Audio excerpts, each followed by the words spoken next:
Welcome back sa ating channel, mga Itachi Warrior. Talaga naman. So, ito na nga, nakausap natin si Ate Red. So, panoorin yung dami naming kwentuhan about mga ola-ola at experience namin about sa mga iba't ibang ola na na-try na namin. Sana marami kayong matutunan, mga Itachi Warrior. Don't forget to subscribe and click the notification bell para every time magkakaroon tayo ng ganitong mga video, kayong unang matatalsikan. So, ito na yung video. Panoorin yung usapan namin. Chikahan namin yung Ate Red. So, ayun na nga. Kumusta ka na? Ay, Red. ganun. Parang tagal na Ako yung natin. red. Oo, Oo, kasi honestly, kala ko kasi ang taray mo.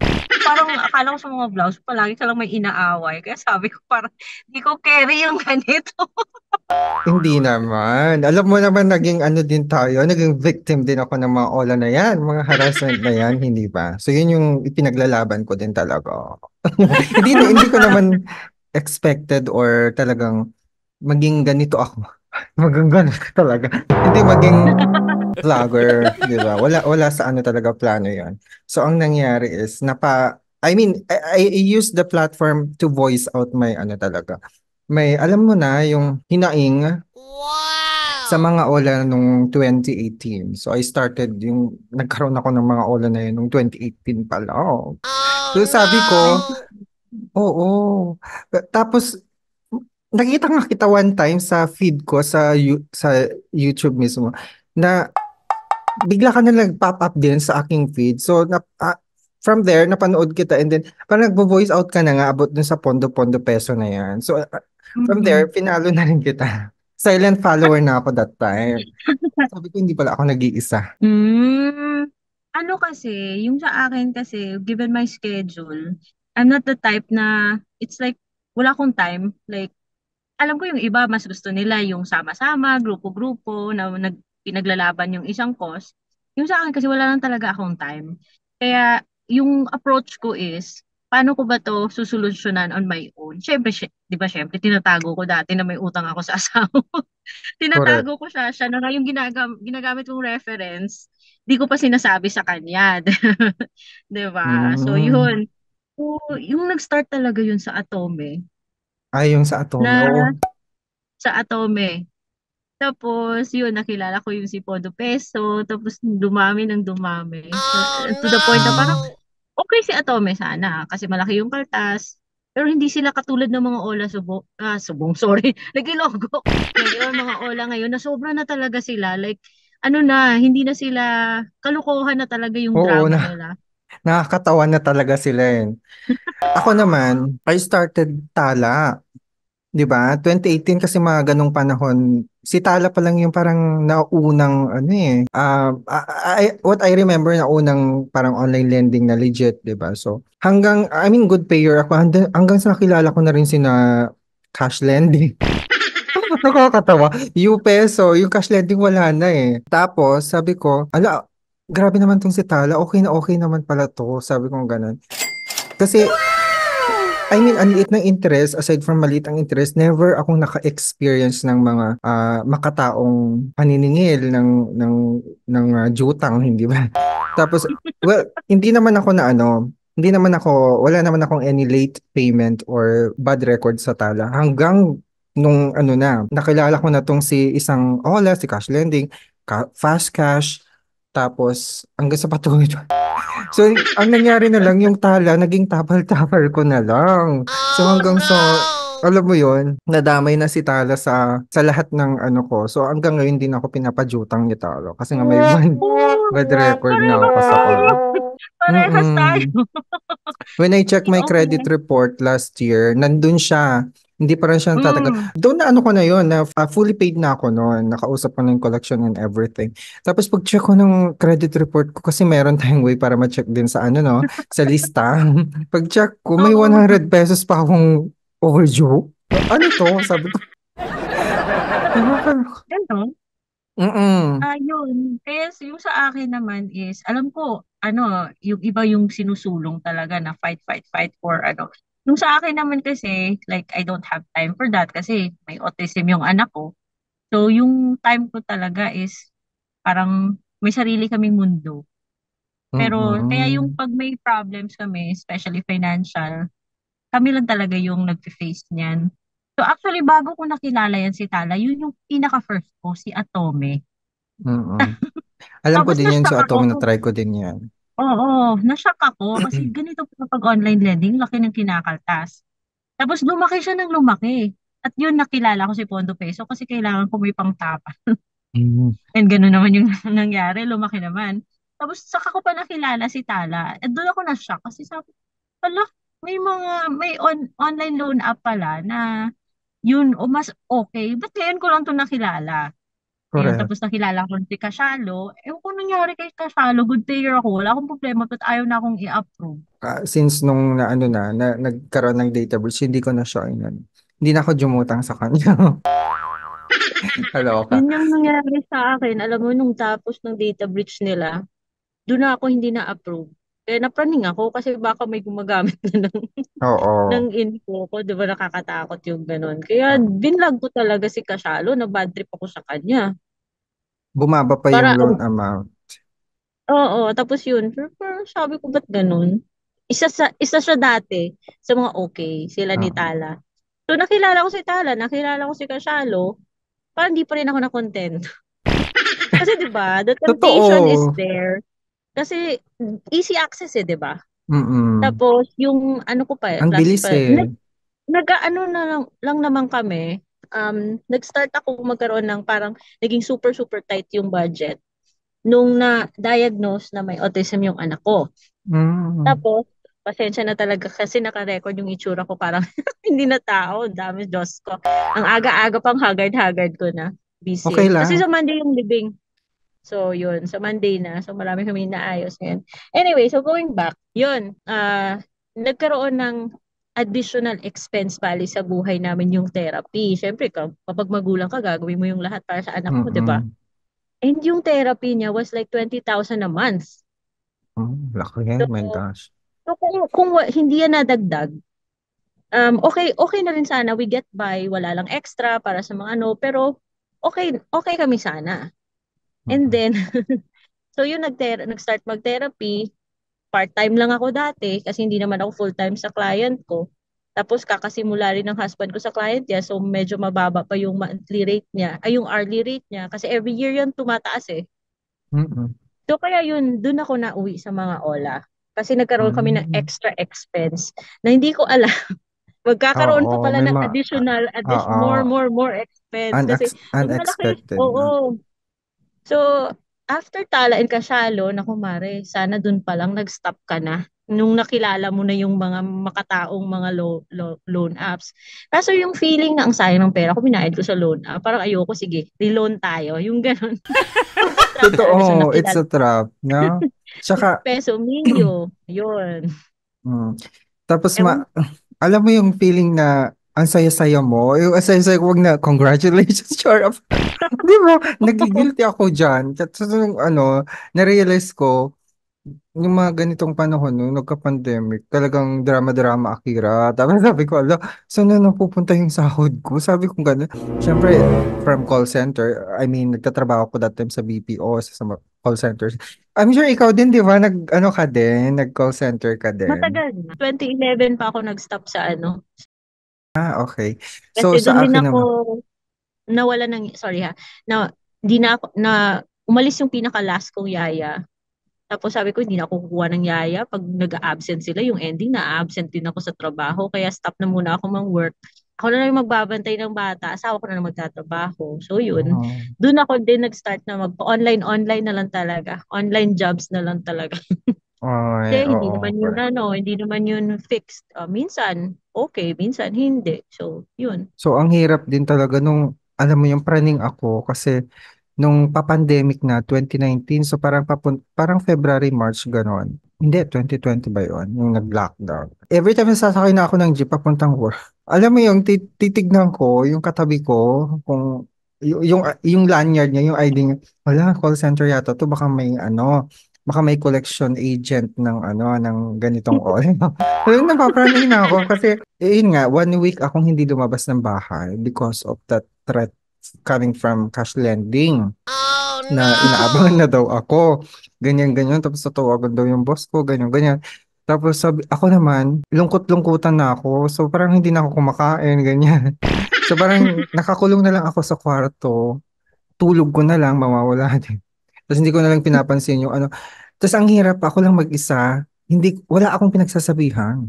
So parang ang hirap i-voice out yung nangyayari sa akin kasi nakakahiya, di ba? Utang yan, pera yan. So parang baka mamaya pagtawanan ako ng ibang tao kahit relatives ko. Ang ginawa ko, hinayaan ko muna yung time na in-embrace ko muna yung ganyang oras. And then, tapos after siguro mga 1 week, na-realize ko, bakit ako nagkakaganito? Eh, may batas naman tayo. So doon na ako namulat, binasa-basa ko na yung mga batas-batas about unfair debt collection practices, ganyan, ganyan. So, hanggang sa naisip ko na mag-voice out sa YouTube. Let me create channel, sabi kong gano'n. And then nakita ko din isa sa mga programa sa ABS-CBN sa Ted Filon yun. Yung na-report na, may nag-report na yata. So yun buhayin ako ng loob hanggang sa nagtuloy-tuloy na. Ang dami nang nanood. Sumuporta kasi sila din. Akala ko ako lang din mag-isa. Diba? Ang hirap. Hindi ko akalain na magagawa ng mga online lending app na yan dito sa ating bansa because 'di ba galing ako sa call center, wala namang ganyan sa Amerika, sa US kasi 'di ba? Konting Oo, kibot lang doon, demanda, konting kibot lang, correct. bawal na Pwede ka bawal. talaga mag-demand na hindi ka kontakin. Meron kasi silang do not call policy na Mm, oo. So, lagot ka pag kinontak mo pa. Pagkatapos nag-request na pala ng DNC yun. So, correct. sensitive ko ng mga ganon. So, yung account ko kasi before is identity protection at saka credit card. So, yung identity protection, meron na talaga akong idea. Good thing, may mga idea na tayo ganyan-ganyan. So, alam ko na yung mga gagawin ko, sabi ko, sa mga scams and kung paano ko protektahan yung personal information. Kako sa bansa natin, sana magkaroon tayo ng ganon. 'Di ba? Mm. Yung may Ah, protection sila. Naka-start pa lang, I think, nagsa-start pa lang eh. Kaso matagal-tagal pa yan bago ma-establish.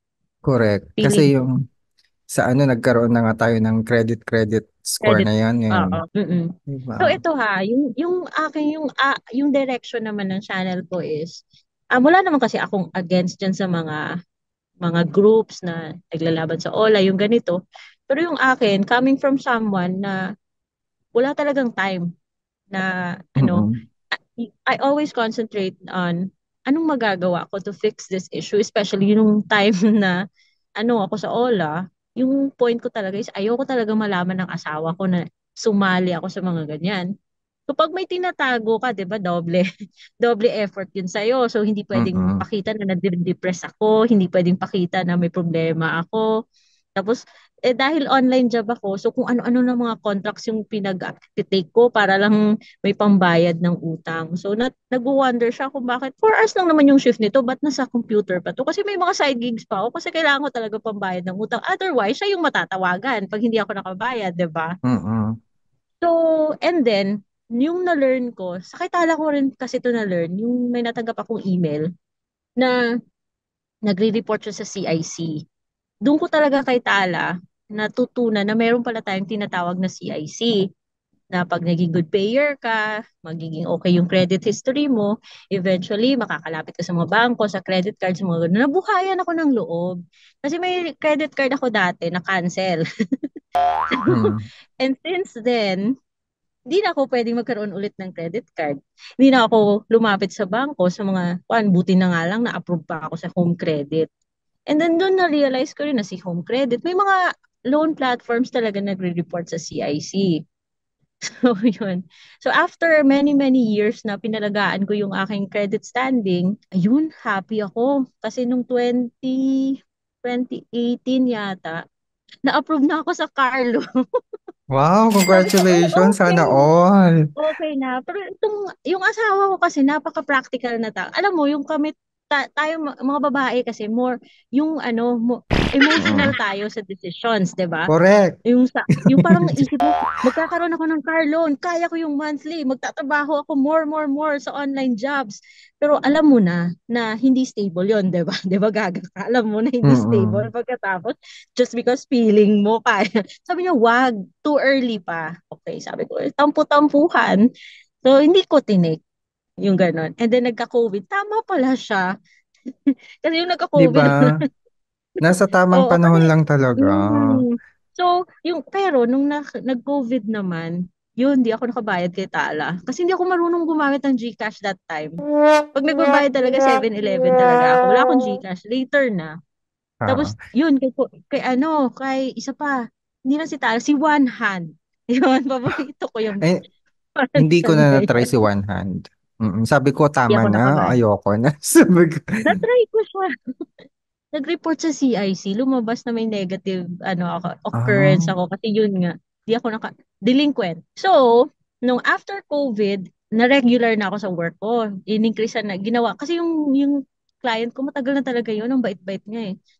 So, naging 8 hours na ako tapos tinaasan na rin yung hourly wage ko. So sabi ko, kaya ko na ulit to mag-car loan, yung ganun. oo. Yung ganun. Di ba? Nag-apply ako, Na-approve. denied. Ay, din. Hindi ako na-approve with it. Kasi, yung buti na yung agent yung sales agent, namin, close kami. Tapos natin, bakit pa sabi kasi, nakita na may utang akong hindi binayaran. Ah. Sabi ko, Nakikita talaga wala. nila yun. Mm-mm. Sa akin naman, may kwento ko na last month, nag-apply ako ng car loan din sa parang Nissan. May ano din, katrabaho ng Jusawa ko. And then, nag-try ako Oh, yes, mag-apply yes. ng car loan last month sa kakilala niya sa ano niya, katrabaho niya before. Tapos, nagulat na lang ako na approve. Na-approve siya pero parang nasa 80%, hindi, 20, Magda-down ka. kailangan 20% ang down payment. Sabi ko, Yes. ang laki naman. Magda-down ka. Sabi ko, nakakaloka, sabi ko. Tapos, trinay niya ulit sa BPI. Sa East West yung una na approve siya. Nagulat ako kasi may mga ano pa ako, binabayaran pa akong credit card. Eh, hindi ko disclose sa kanila yun na meron ka bang hindi binabayaran credit card or may past due Okay, ka pa. mo, disclose mo. Mm. Nagulat na lang ako, na-approve daw, 20%. Tapos chinek na naman sa BPI, na-approve na naman ako pero may 15% naman. Sabi ko, Yes. wag ko muna itutuloy kasi ang laki pala ng down payment. Sabi ko, Hindi akala tayo ko, makakwalify niyan sa yung mahirap kasi i-approve ka nga ng bangko pero may iba kang terms. Like, oo, hindi tayo pwede sa mga zero hindi, down. hindi pwede. Hindi Kasi tayo may, pwede sa ganun. kasi may mga Mm-mm. ganyang offer nag-zero down. Actually, yung nakita namin, yung offer sa amin, 18K down payment, yung nakita namin nakalagay dun sa mall mismo na sabi ko, Oo. bakit hindi 18K yung namin, yung binibigay niyo sa amin? Bakit magkano? 120,000 yung down payment. Sabi ko, nagpa-reserve pa ako, nagbayad pa ako. Sabi ko, pa-refund yun na. Wag na muna. Sabi ko, gano'n. Sa akin nga, pag ako na-approve yung down na binibigay ng bangko sa akin, 30% pa. Oh, Diyos ko, 30%. Yun yung consequence kung medyo may makulay kang record sa CIS. Mm-mm. Correct. Oo. So, sa tingin mo ba, mawawala din ng tuluyan itong mga online lending app na mga abusado, yung mga nanghaharas? Hindi. Hindi. Hindi entirely. 'Di ba? Nakakaloka, biglang Reality, sulpot oo, na lang, hindi. no? Mm-mm. Kasi yung laws natin ay medyo, kumbaga, pabebe kasi yung mga regulations tsaka mga laws natin. Hindi masyadong powerful sa mga ganito kaya nakakalusot. Kaya nga Nakakalusot. yung palagi kong ina-advise, madidepress tayo dyan kung palagi na natin iniisip na sana mawala to, sana ganito. Yung parang doon ka na lang yung parang asa-asa ka na lang all the time without doing anything. Kaya sabi ko, concentrate kayo sa kung anong pwede niyong gawin. Unahin niyo yung mga OLA na nagre-report sa CIC, di ba? Kailangan natin protection na yan. Kasi na-learn ko na talaga yan, di ba? So, itong pag nabayaran mo kasi, for example, yung tala at one hand, hintay-hintay ka lang ng mga 3 years. Mawawala yan sa record mo. So, 'di Hmm, ba? At least may check ko. pag-asa. Hindi naman pero yung mga hindi nagre-report sa CIC, although hindi ko naman sinasabi kasi alam niyo naman may mga viewers tayo na prone sa misinterpretation yung mga sinasabi natin. So, kailangan mo rin silang protection na wag nilang i-take. negatively or in a different way yung sinabi mo. So, Mm. basta focus lang sila sa Focus pagbayad lang para talaga na. ma-protection, sa kung anong pwede mong gawin. Kung alam ko nakakahiya naman talaga tulad sa nangyari sa akin dito sa yung sa kay Manicat. Pero Oo nga. para sa akin, hindi naman siya actually sa panahon ngayon, yung kasi pag hindi naman pala kilala hindi nila kilala yung gumawa ng group chat, napupunta kagad sa spam. Kaya ako lang naman kasi yung nakapansin sa group chat na yon dahil um, wala lang, nagche-check lang talaga ako ng spam. At sabi ko, Talamak hala, na kasi ang scam. So medyo oo, talagang aware na yung mga tao kahit yung experience mo na ganyan na dinamay ka pa sa group chat. So oo. madali na lang siguro mag-explain sa kakilala natin na mga nadamay din na scam ako. So medyo hindi na mahirap intindihin ng iba na talaga nga na-scam ka, di ba? So yun maganda din Tapos yung ako, abisuhan yung mga kakilala. yung ako, very positive talaga ako. Like, opportunista na hindi ako masyadong nagde-dwell sa negative. So, I know mapagagalitan ako ng mga relatives ko na to na di ba, mother ko namatay. Tapos, bumili sila ng kabaong. And sabi ko, magkano ba yung isang kabaong? 30K yung basic. Hindi bababa sa 30K. Tapos sabi ko sa father ko, anong ginawa mo now na na-cremate na si mother? Sabi niya, i-donate daw niya yung kabaong. Pero sabi niya, nag-specify siya kung saan talaga i-donate. Kasi alam niya, pag sinabi niya, oh sige, dyan na yan, i-donate, ibibenta Donate mo sa mga yun. ola. Diba? Charis. Oh, sabi ko, ano, bakit yung ibang ola, basta-basta na lang magpapadala ng kabaong, di ba? Na may, pala, ang mahal pala nun. So, doon Oo. naisipan ko, naku, pag ako nangyari yan sa akin, pinadalan ako ng kabaong, ibibenta ko talaga. Pero Oo, nangyari yun, no? Na ano nga, na-pick up nga ng na-news nga, KMJS, di oo. ba? Tapos, Na-news, so, nung una nga, before kabaong, pansit. Papadel daw ng pansit. mga ganun, itago mo na lang. So, ngayon, dahil laganap na yung mga scam, yung mga tao hindi naman ganun na talaga ka-judgmental na tulad ng mga panahon ni Kopong-Kopong na ang sama-sama mo na talaga pag may ganitong chismis. Ngayon, Oo. pag may chismis, like, pwede mo lang sabihin, chismis lang yan, sinisiraan lang ako ng kaaway ko, yung ganun. Pero kung talagang scammer ka, alam mo, yung guilty ka talaga na scammer ka, iba rin yung aura mo eh. 'Di ba? Correct. Obvious din eh. Mm-mm. So, pero kung nagipit lang na gano'n, huwag ka nang mag-isip ng kung ano-ano kasi hindi ka, marami siyang kakilala ko na hindi naman nang judge. Yung Mm-mm. gina-judge lang namin, yung alam namin yung talagang hindi nagbabayad, yung legit na nanloloko talaga. So, Correct. yun. Yung Yung mga nananadya kilala na. naman, oo. Yung, for example, may kakilala ko, ay, oo nga, kasi na hospital yung nanay niyong last, ay, kawawa naman. Pero walang judgment, yung gano'n. Pero dun sa mga alam namin ako, yan, natural na yun, may utang din sa akin yun eh. So yun, 'di ba? Na alam mo Mm-mm. rin yung tao eh. Tsaka alam mo, yung pagpapautang, isang way ng tulong na rin yan eh. Pero itong sa case kasi ng mga OLA, as a lending, dapat you empower people. I mean, yung mga borrowers mo, hindi yung gigipitin mo pa in times of difficulties, Mm. hindi ba? Hindi pa pwedeng pakiusapan, di ba? Hindi pa pwedeng gawan ng I mean, makipag-usap na maayos, hindi yung baka mapamura ako dito. Ang dami ng mga murang sinasabi sa text na sinisiraan ka. Hello, di ba nagpautang ka pa? Dapat hindi, in the first place, hindi ka na dapat nagpapautang kung ganyan ka din, hindi ba? Alam mo Hindi naman na, kasi business yan eh, 'di ba? Alam mm, nila na marami yung natatakot, na pressure. Alam mo, kahit na marami yung nagrereklamong mga victims, pero marami din yung nagbabayad na lang, na yung nadadala nila sa oo, takot. tatakot, di Mm. ba? So, Pero sa akin naman is, kung ganun sila, at least bayaran na lang yung yung natanggap mo para yung yung correct. konsensya mo ba, 'di Mm-mm. ba? So, Para, pananagutan na nila yan, karma na nila yan kung naningil sila ng kung gusto talaga nilang mag-harass sa'yo dahil hindi mo binayaran yung penalty. Pero alam mo, nagtanong ako sa friend, kasi meron akong classmate na naging lawyer. So mm-mm. sabi ko, dahil meron akong problema dati, alam mo yung merong mga micro-lending. Oo, Tapos alam ko. oo, Yung nanay ko nakautang ako niyan. laging umuutang dyan. Oo. So, nanganak ako, TS. Nakalimutan ko na may one payment pa pala ako. Mm. Tapos, hinintay nilang maging 2 years bago sila lumapit ng bahay at mag-abot ng demand letter. From 8,000 naging 54,000. Ah, So, laki. Taas never na. akong, hindi ako lumipat. Alam nila kung saan yung address ko. Tapos, 'di ba, kung lending ka at i-forward mo na sa collections, dapat magno-notice ka rin. Mag-update ka na Paalam mo na nag-change walang address ka. update. Wala. Nagulat na lang ako collections na yung sumisingil. 2 years after, naging 54,000 na. Sabi ko, ang bigat, ang dahil. Bakit hindi nila ako nilapitan nung 8,000? Kahit na nung Correct. naging 9,000 siya, naging 10,000, bakit hindi sila nag-notice sa akin nung nag-demand letter? So, una, hinulog-hulugan ko pa hanggang sa nakabayad na ako dun sa 8,000. Yung utang ko lang talaga. Tapos Mm-mm. sabi ko, kalukuhan. Ayoko talaga yung ganun. Sobra-sobra. Nakiusap ako. Sabi ko, babaan. Ayaw talaga. Ayun talaga. Kasi ganun daw, legal fees daw.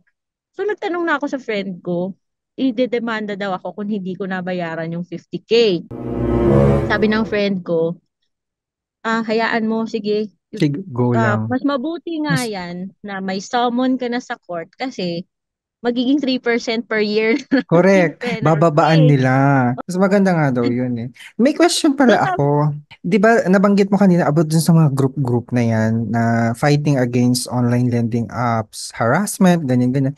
Do you think na okay sila in terms of magpapabayad pa ng ay, membership? If you really want to seek assistance or help para alam mo yon matulungan kanila in terms of yung mga harassment ng mga OLA, nagpapabayad sila. May membership ah, daw. I think the reason kung bakit humihingi sila ng membership kasi yung ginagawa nila takes time kasi sila na yung representative Mm-mm. na sila yung maglalakad. So, syempre, babayaran mo rin naman yung oras ng Oo, tao. I oras think nila, no? kung anong group yan, tapos may mga admins. Oo, So, maawa ka rin. So, I think doon na pupunta yung membership. Like, kung may correct. kailangan, ano. So, okay yun. Okay yun. Okay lang. As Basta hindi contributions na masyadong rin, mahal, no? ha? Oo, basta Oo. wag lang talaga yung parang, yung alam mo Mm-mm. yon yung gipit ka Oo. na. Okay yun, Oo. wala naman akong problema din doon. Na ano ko lang kasi, yung iba kasi, ginagaya. Hindi sila legit na ganon. So parang ginagaya lang nila yung iba para lang makapag-scam, di ba? Yung mga ano, Mm-mm. nag-Ola farm nga eh. Yung mga ginujutangan lahat-lahat. Hindi ko nga alam. Wait, do you have idea dun sa Ola farm? Kasi ako, Oo. Meron. ayokong i-topic dyan sa content ko kasi ayokong gawin nila. Ay, hindi ko binabanggit kasi otherwise you're going to give people bad ideas. Mm-mm. Pero, kasi alam mo, na-notice ko, alam nila yung ginagawa nila eh. Na-notice ko, hindi rin sila nagloloko dun sa mga loan apps na makatao. Yung parang sinasabihan nga nila yung kapwa, uy, wag mong i-farm yun kasi, ano yun, legit yun. Pero alam nila nanonotice ko, alam mo mga mautak yung mga taong yun, Kasi yung alam mga mo, farmers. kung jumutang sila sa lahat ng mga OLA at finarm nila, syempre yung impormasyon nila gamit nila. So nagtataka ako, so lahat ng ano, gagamitin mo, lahat ng uutangan mong, ifa-farm mong OLA, gagamitin mo yung pangalan mo, yung picture mo, yung ID mo, di ba? Tapos hindi mo babayaran? Siyempre, kaya nga ang lakas nga ng loob nila kasi alam nila, yung kumbaga, matibay yung mga loob ng mga nun. Pero ito, yung the negative side, I mean, okay, diskarte nyo yun, 'di ba? Pero yan yung rason kung bakit nagiging mahal yung processing fee, yung mga admin fee. Kasi sila yung mga tao, alam mo yung, I don't know kung sa credit card, yung kumbaga Binawi, yung, no? Ang ganun. sila kasi yung mga risky na mga klaseng borrowers, 'di ba? So for yung mga ginagawa ng mga very high risk na mga tao, sino yung magbe-bear ng expense nun? Siyempre, yung mga good payers. So, kawawa yung mga good payers because the reason kung bakit meron silang mga processing fee kasi nasasali dun yung risk assessment nila eh. Mm, Which lumalaki because yun yung ginagawa ng OLA parang pangbayad sa mga those na hindi makabayad. So ikaw na mm, good payer ka, kawawa ka kasi part ng binabayaran mo is napupunta doon sa responsibilidad ng ibang tao na hindi binayaran. So kawawa mm. yung mga good payers, 'di ba? So Diba? kaya hindi ko ano 'yon, hindi ko tinatapik yung farming kasi Ako sila yung din. rason kung bakit nagkakaroon ng processing fee, risk assessment fee, yung yung ganon. Kasi kung ganon sila, sino yung magbe-bear ng burden ng hindi nabayarang utang? Oo. Tayo na nagbabayad. Unfair, diba? Pero doon naman sa ano, sa mga groups na, kasi may admin sila, may organization sila, so yung membership just makes sense na pang ano nila, para may magamit silang funds. Yung parang mobility fund nila lugar. Pero dapat ingat lang talaga tayo kasi maraming scam, hindi mo talaga mapipigilan may mga scammers talaga. So ikaw naman, na medyo kuripot ka, kung alam mo naman kung anong pwede mong gawin on your own, ba't ka naman magbabayad ng membership fee kung alam mo naman yung gagawin mo, 'di ba? What do you So think dun ganun. sa recently na nangyari kay Mocha Mocha, tas yung mga ibang kapatid niya? It's a good news for us because, di ba, natatawa na lang ako. April, nagpa-accredit siya as CIC submitting entity. And then after 2 weeks, nahuli na, na-revoke na. Do you think sinadya ba na magpa-accredit sila para mahuli? Or ano masasabi mo Feeling- doon? I don't want to be negative ha, pero feeling ko, babalik pa rin yun eh.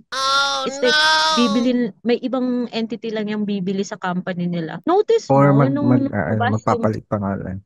oo, nung lumabas yung news na, di ba dati, pag nag-search ka Quickla, nag-search ka Peso Buffet, Moka-Moka, makita mo talaga sa ilalim ng pangalan ng loan app na Copperstone Lending. Nung Correct. lumabas yung balita na tinanggalan sila ng lisensya, yung developer name, iba-iba na yung lumalabas sa baba. Oo, Tingnan mo. oo, napansin ko yon. Di ba nung nag-review ako ng Peso, ba't iba na yung pangalan? Parang Oo. Skytrack Keme na yung ano, Oo. nakakaloka. So, and na-experience ko yun sa Pondo Peso na natanggal. E di natuwa rin ako. Okay, wala na akong babayaran nito. Sabi ko, ay, bumalik. Naging si Armorak na. Kaloka, di ba siya pala yung So, Armorak? Sabi ko Armorak. Tapos, familiar. tapos, so yun. Pero at least, nako, siguro, kung evil siya, hindi siya gaano evil. Kasi eventually siguro, I think nag-minimize din sila ng expense nila or to cut their losses. At least may nakiusap sa akin na bayaran na lang daw kung ano na lang yung utang mo. Tinanggal na yung penalty. Nung sinabi nila yun, sabi, okay, ganun. Para Kasi matapos na, no? Correct. total inutang ko naman yun. Ginamit ko, pinangbayad ko pa nga yun sa therapy. So, syempre, takot na rin makarma. Kasi umuutang ako dati, pambayad. Kasi hourly siya eh. I mean, per session yung pagbabayad. 600 per session. Eh, tatlong session yan sa isang araw. 1,000, magkano? Sorry, 1,800 yan. Eh, kung wala kang pambayad 1,800 on that day, saan mo yun kukunin? Diba sa Ola, diba? Correct. So yun na So, nga, 1 minute na lang yung natitirang time natin. Pero I would like to thank you talaga and appreciate mm, yung time mo para makapag ano tayo meet up and of course do our collaboration. Sana hindi lang ito yung ano, isang beses na gagawin natin to. Sana magkita tayo in person, hindi ba? So Antara, hindi ba? So yun na nga. So yun na yun. Di ba? Please leave a comment naman kung ano masasabi nyo sa chikahan namin ni Ate Red. And pa-follow na rin siya and subscribe na rin sa kanyang channel, mga Itechi Warrior. And of course, don't forget to subscribe to our channel. Click the notification bell para every time magkakaroon tayo ng ganitong video. Alam niyo na, mangyayari. Maraming salamat po, Ite. Thanks for watching. Bye!